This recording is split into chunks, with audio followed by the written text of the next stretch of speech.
everyone!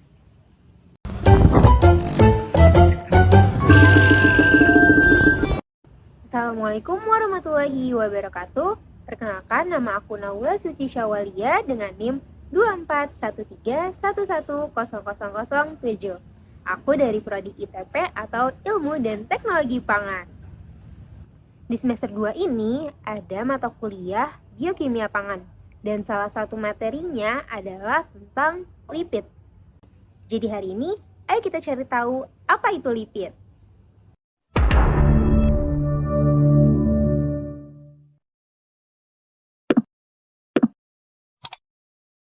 Lipid merupakan senyawa organik yang tidak larut dalam air, namun larut dalam pelarut nonpolar seperti ether, benzen, dan kloroform.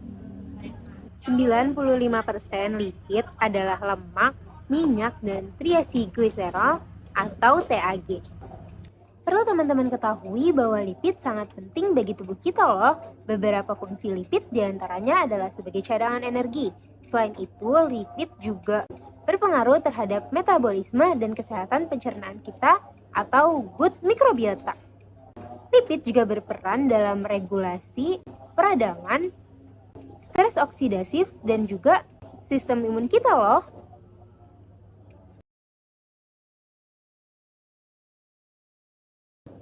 Lipid dibagi menjadi 3, yaitu lipid sederhana, lipid kompleks, dan lipid turunan. Ayo kita bahas satu persatu.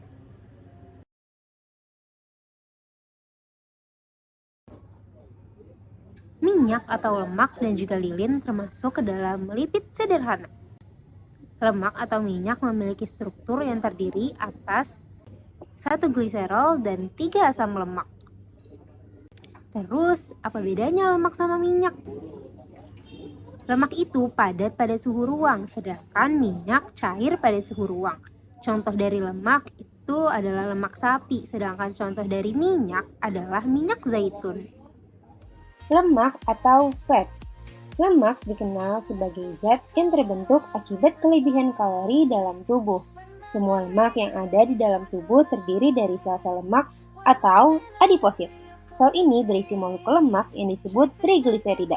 Trigliserida ini dapat dipecah menjadi molekul-molekul yang lebih sederhana, yaitu gliserol dan 3 buah asam lemak.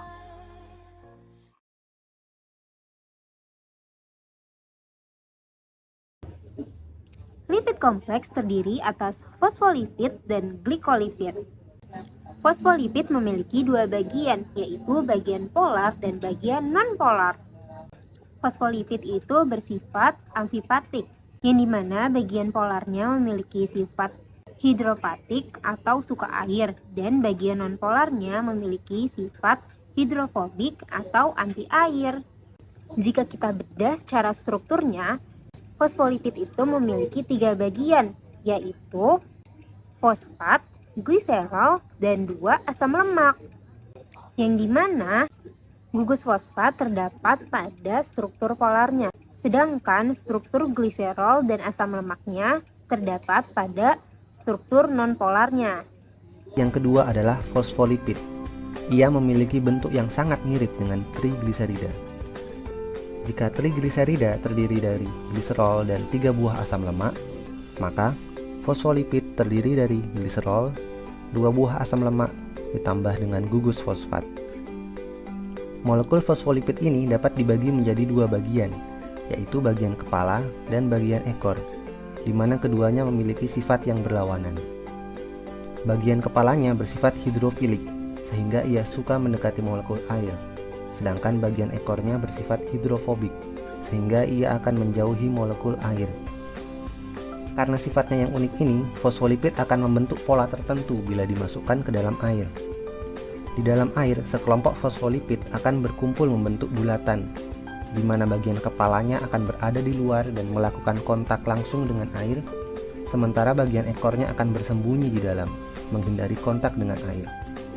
Selanjutnya, apabila sejumlah besar fosfolipid berada dalam air, mereka akan membentuk struktur ganda, di mana bagian kepalanya tetap mengalami kontak dengan air, sedangkan bagian ekornya akan berada di tengah, menjauhi air. Bentuk dua lapisan molekul fosfolipid ini dikenal dengan istilah lipid bilayer, yang berperan sebagai tembok yang memisahkan dua ruangan yang masing-masing diisi oleh air. Contohnya adalah pada membran sel yang memisahkan cairan ekstrasel dengan cairan intrasel.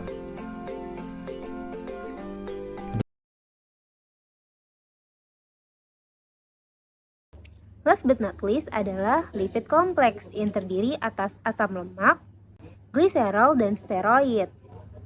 Asam lemak merupakan komponen lipid yang paling sederhana. Pada strukturnya, asam lemak terdiri atas rantai hidrokarbon dengan ujung gliserol atau gugus karbosil. Asam lemak merupakan komponen lipid yang paling sederhana. Ia hanya berupa rantai hidrokarbon yang memiliki gugus karboksil pada salah satu ujungnya. Ada berbagai variasi bentuk asam lemak. Ada asam lemak yang seluruh ikatan antar atomnya berupa ikatan rantai tunggal, dan ada asam lemak yang memiliki ikatan rantai ganda.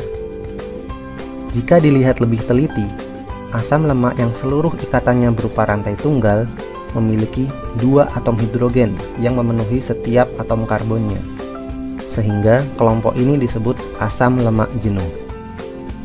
Sebaliknya, pada asam lemak yang memiliki ikatan rantai ganda, ada atom hidrogen yang hilang pada beberapa atom karbon, sehingga terbentuklah ikatan rantai ganda. Kelompok ini pun disebut sebagai asam lemak tak jenuh yang memiliki dua variasi bentuk, yaitu bentuk trans dan bentuk cis. Apa perbedaannya? Pada asam lemak tak jenuh bentuk trans, atom hidrogen pada ikatan rantai gandanya berada pada sisi yang berlawanan, sehingga bentuk asam lemak ini tetap lurus. Sebaliknya, pada asam lemak tak jenuh cis, atom hidrogen pada ikatan rantai gandanya berada pada sisi yang sama, sehingga bentuknya akan membengkok. Sterol atau steroid berbentuk cincin. Contohnya itu ada kolesterol, vitamin D, dan juga hormon seks. Fungsi dari steroid ini adalah untuk stabilitas membran dan juga untuk prekursor pada hormon. Terakhir adalah steroid. Steroid memiliki bentuk yang berbeda dibandingkan dengan dua kelompok sebelumnya. Apabila lemak dan fosfolipid memiliki bentuk molekul yang memanjang, maka steroid ini bentuk molekulnya cenderung membulat. Steroid merupakan molekul nonpolar yang memiliki 4 buah cincin ditambah dengan rantai samping yang bervariasi.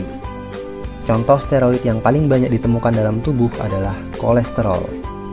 Kolesterol merupakan jenis steroid yang paling dasar. Ia dapat diubah menjadi steroid lainnya dalam tubuh, seperti berbagai hormon kelamin dan garam empedu. Selain asam lemak, di lipid kompleks lainnya itu ada lipoprotein atau protein dicampur dengan lipid. Selain itu ada juga yang namanya glikolipid, yaitu terdiri atas gula dan juga lipid.